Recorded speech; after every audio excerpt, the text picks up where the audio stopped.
Sa ngalan ng Ama at ng Anak at ng Espiritu Santo. Panginoon, isugo mo ang iyong espiritu at pagpanibaguhin mo ang muka ng aming mundo.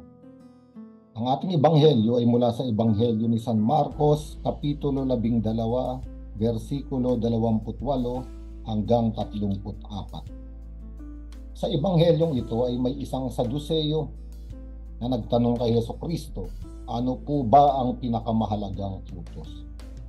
At sumagot si Jesus, ang pinakamahalagang utos ay makinig ka Israel. Sa Hebreyo, ito ay Shema Israel. Ang Panginoon nating Diyos ay tanging Panginoon. Ibig sabihin, isa lamang ang Diyos.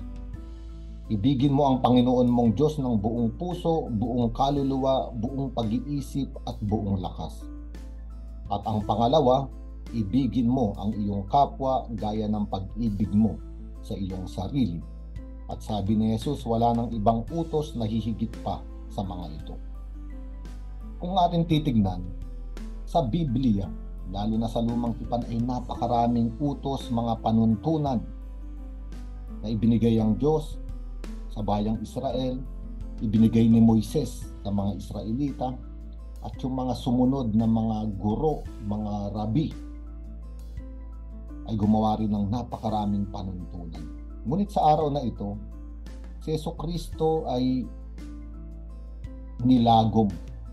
Binuod ni Jesucristo ang lahat ng kautusan sa kasulatan. At ang buod ay ang kautusan ng pag-ibig.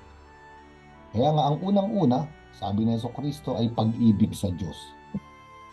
Ng buong puso, buong kaluluwa, buong isip at buong lakas. Sapagkat ito ang totoong ugnayan at dapat maging ugnayan ng tao sa Diyos. Ngunit kung ating titignan, ang laman ng ating puso sa bawat araw, kung ating ililista, iisa-isahin, kung ang puso ba natin ay totoong umiibig sa Diyos, makikita natin na hindi. Sapagkat maraming pagnanasa, maraming damdamin na dumadaan sa ating puso, namamahay sa ating puso, na hindi naman para sa Diyos. Ibigin ng Diyos ng buong pag-iisip, at ito ay mahirap din.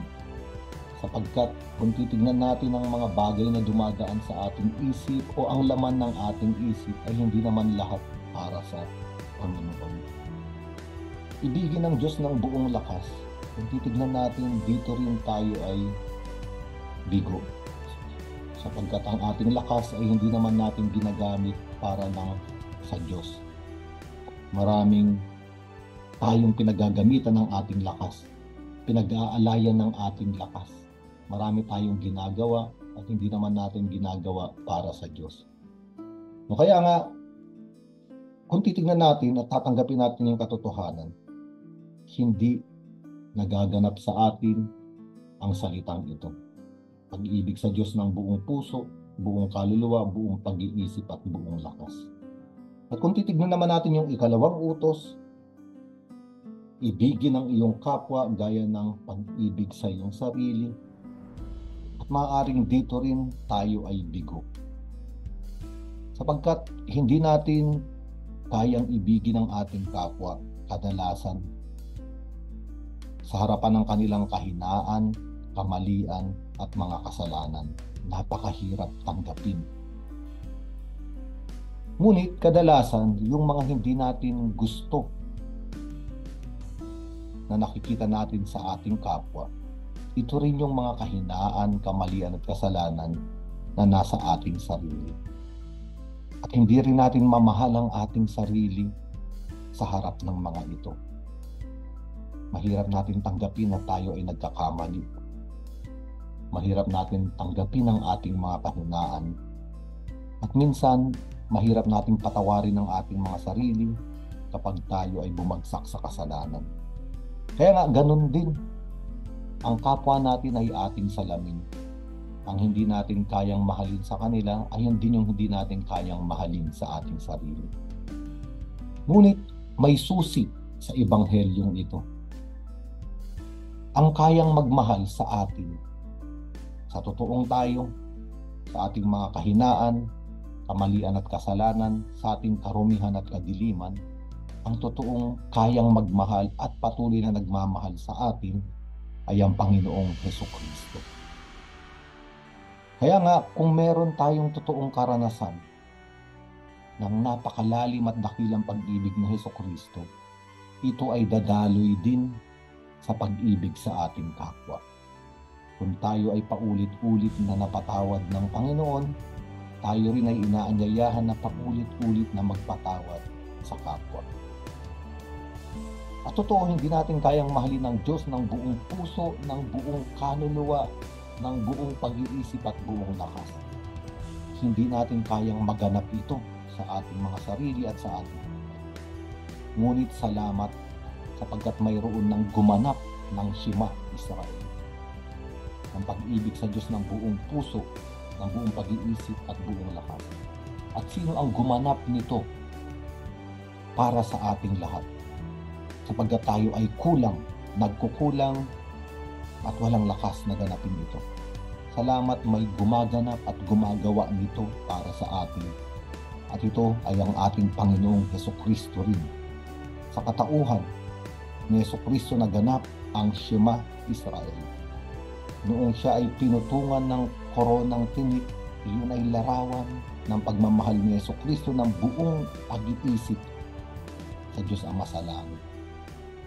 Noong ipinako ang kanyang mga kamay at mga paa, ang mga kamay at mga paa ay larawan ng lakas ng tao. Ibinigay ni Hesukristo ang kanyang lakas sa kanyang Ama. Ito ang pag-ibig sa Diyos ng buong lakas. Noong tinusok ng sibat ang kanyang tagiliran at mula sa kanyang puso ay dumaloy ang tubig at dugo, ito ang larawan ng pagmamahal sa Diyos ng buong puso. Kaya nga, ang ebanghelyong ito, totoo kung titignan lamang natin ayon sa ating sariling lakas. Wala tayong kakayanan. Ngunit ang ebanghelyong ito ay mabuting balita sapagkat ang ebanghelyong ito ay naganap sa pamamagitan ni Hesukristo para sa atin. Kaya nga sa araw na ito, totoo tayo ay walang lakas, walang kakayanan maabot at maganap sa ating buhay ang dalawang pinakamahalagang utos. Ngunit ang dalawang pinakamahalagang utos na ito, mga kautusan ng pag-ibig, ay naganap, pinapaging ganap at ginaganap ni Hesukristo para sa bawat isa sa atin. Sa ngalan ng Ama at ng Anak at ng Espiritu Santo.